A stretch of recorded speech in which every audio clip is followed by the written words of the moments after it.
भगवान ने दो साधन बताए।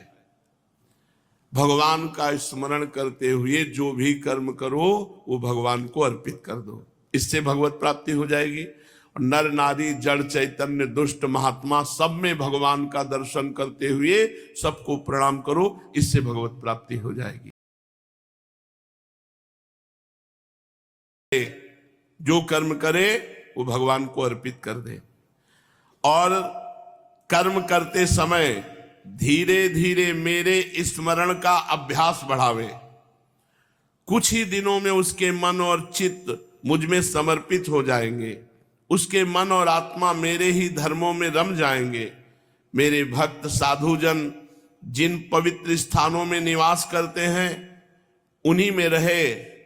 देवता असुर अथवा मनुष्यों में जो मेरे अनन्य भक्त हों उनके आचरणों का अनुसरण करें। पर्व के अवसरों पर सबके साथ मिलकर अथवा अकेला ही नृत्य करे, गान करे, वाद्य बजावे, महाराजोचित ठाट बाट से मेरी यात्रा आदि के महोत्सव करे। शुद्धांतःकरण पुरुष आकाश के समान बाहर और भीतर परिपूर्ण एवं आवरण शून्य मुझ परमात्मा को ही समस्त प्राणियों और अपने हृदय में स्थित देखे। निर्मल बुद्धि उद्धव जी, जो साधक केवल इस ज्ञान दृष्टि का आश्रय लेकर संपूर्ण प्राणियों और पदार्थों में मेरा दर्शन करता है, उन्हें मेरा ही रूप मानकर सत्कार करता है तथा ब्राह्मण और चांडाल, चोर और ब्राह्मण भक्त, सूर्य और चिंगारी, कृपालु और क्रूर में समान दृष्टि रखता है, उसे सच्चा ज्ञानी समझना चाहिए। जो ब्राह्मण में, चांडाल में, चोर में, ब्राह्मण भक्त में, सूर्य में, चिंगारी में, कृपालु में, क्रूर में एक ही परमात्मा देखता है, वही सच्चा ज्ञानी है। जब निरंतर सभी नर नारियों में मेरी ही भावना की जाती है तब थोड़े ही दिनों में साधक के चित्त से स्पर्धा, ईर्ष्या, तिरस्कार और अहंकार आदि दोष दूर हो जाते हैं।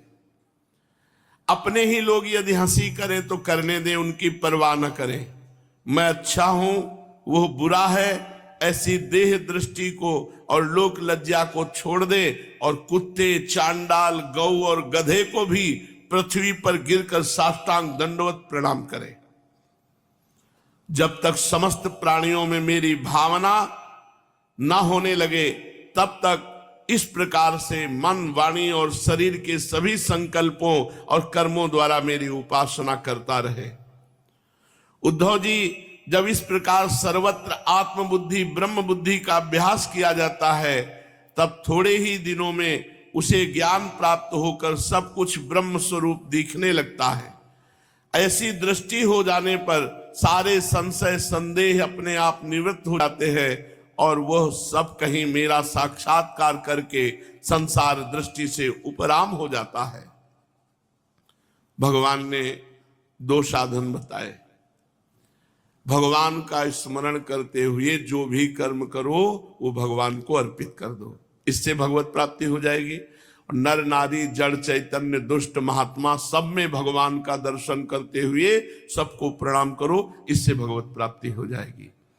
मेरी प्राप्ति के जितने साधन हैं उनमें मैं तो सबसे श्रेष्ठ साधन यही समझता हूं कि समस्त प्राणियों और पदार्थों में मन, वाणी और शरीर की समस्त वृत्तियों से केवल मेरी भावना की जाए। सब में भगवान है, सब में भगवान है। उद्धव जी, ये मेरा अपना भागवत धर्म है। इसको एक बार आरंभ कर देने पर फिर किसी प्रकार के विघ्न बाधा से इसमें रत्ती भर भी अंतर नहीं पड़ता, क्योंकि ये धर्म निष्काम है और स्वयं मैंने ही इसे निर्गुण होने के कारण सर्वोत्तम निश्चय किया है। भागवत धर्म में किसी प्रकार की त्रुटि पड़नी तो दूर रही, यदि इस धर्म का साधक भय, शोक आदि के अवसर पर होने वाली भावना और रोने, पीटने, भागने जैसे निरर्थक कर्म भी निष्काम भाव से मुझे समर्पित कर दे तो वे भी मेरी प्रसन्नता के कारण धर्म बन जाते हैं। सब कम यत करोषि। विवेकियों के विवेक और चतुरों की चतुराई की पराकाष्ठा इसी में है कि वे इस विनाशी और असत्य शरीर के द्वारा मुझ अविनाशी एवं सत्य तत्व को प्राप्त कर ले। उद्धव जी, इस संपूर्ण ब्रह्म विद्या का रहस्य मैंने संक्षेप और विस्तार में तुम्हें सुना दिया। इस रहस्य को समझना मनुष्यों की तो कौन कहे, देवताओं के लिए भी अत्यंत कठिन है।